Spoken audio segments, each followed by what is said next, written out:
Aujourd'hui, on fête l'anniversaire d'un produit de consommation qu'on peut acheter dans des grandes surfaces, mais c'est aussi un produit important dans le monde de la culture. Oui, je vais vous parler d'un produit marketing, une petite bouteille qui sent très bon et qui a laissé une vraie empreinte culturelle.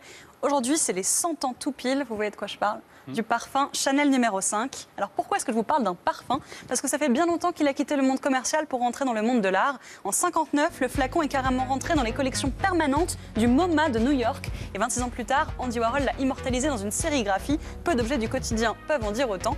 Chanel numéro 5 est apparu le 5 mai 1921 et depuis ça a été un terrain de jeu. Pile aujourd'hui. Dingue. Voilà. Et depuis, un petit... voilà. c'est gentil de confirmer ce que je dis. Donc c'était il y a 100 ans en fait. Ben oui, c'est ça.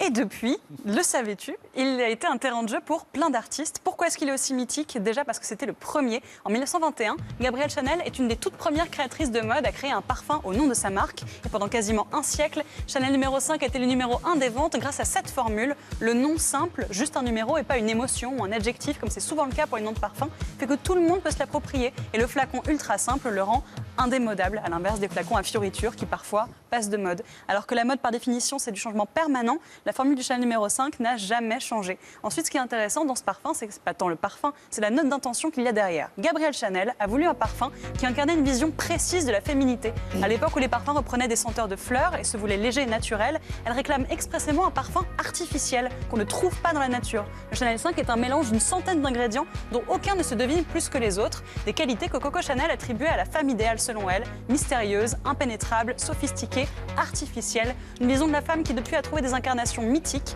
Marilyn Monroe notamment, qui a révélé en interview qu'elle dormait nue en portant le parfum.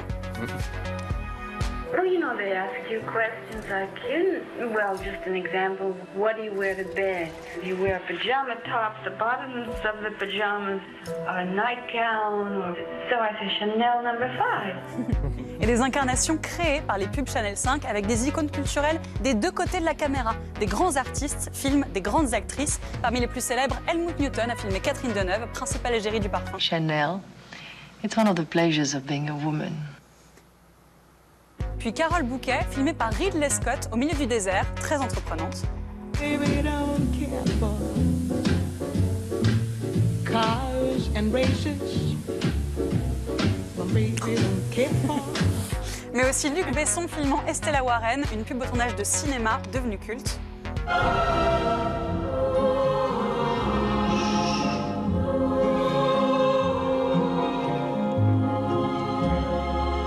Toutes ces pubs tournent autour de l'idée de la femme objet et de la séduction des hommes, à tel point qu'en 2012, du jamais vu pour un parfum féminin, c'est carrément un homme qui en fait la pub. Bon, ça n'a pas duré, à l'époque, tout le monde s'était moqué de lui. But wherever I go, there you are.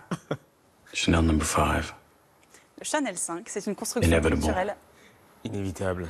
inévitable. Inévitable. Toi aussi, tu es inévitable. Ouais.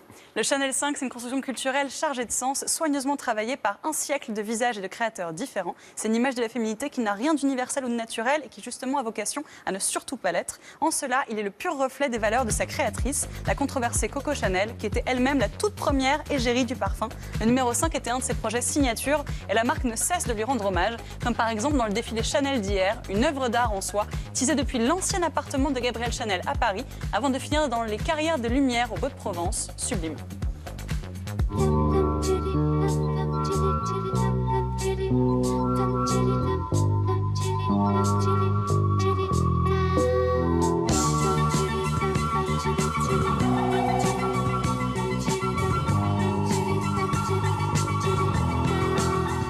On s'est dit qu'on allait montrer des trucs beaux ce soir, pourquoi pas. Après tout ça, faut pas oublier que c'est surtout du marketing et de la pub, un marketing tellement malin qu'il arrive à nous faire croire que si on met quelques gouttes de ce parfum, on va devenir Marilyn Monroe. J'ai essayé, T'as réussi. ça n'a pas marché, mais c'est un marketing qui s'est beaucoup reposé sur l'art et la culture. Ça a marché. C'est vrai? Oui, merci.